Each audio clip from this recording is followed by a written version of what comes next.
The election battle in Michigan leads to an about-face on vote counting while President Trump fires a top cybersecurity expert tonight.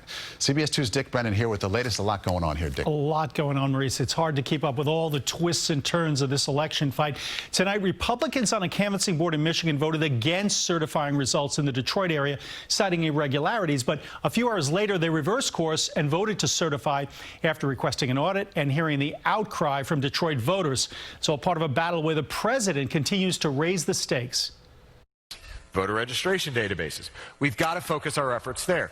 Last week, Chris Krebs of the Department of Homeland Security called the 2020 election the most secure in U.S. history.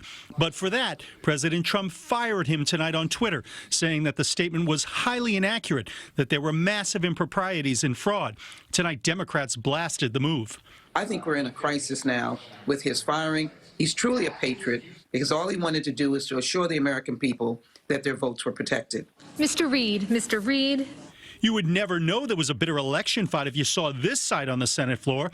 Vice President-elect Kamala Harris getting a fist bump and a pat on the back from Senator Lindsey Graham, who won't even recognize her election win or call for an orderly transition. I've been unable to get the briefings that ordinarily would have come by now.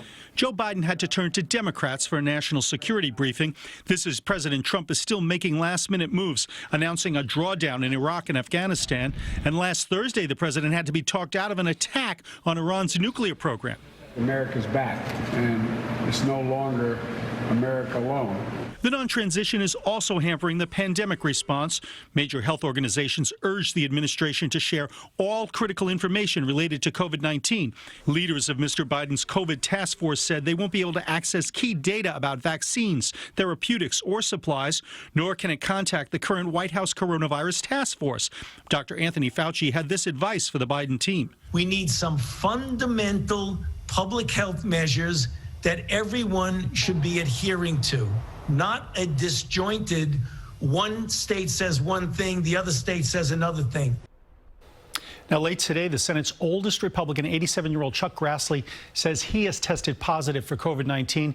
He'll remain in quarantine. He missed his first vote today in 27 years. Maurice. Okay, Dick, thank you.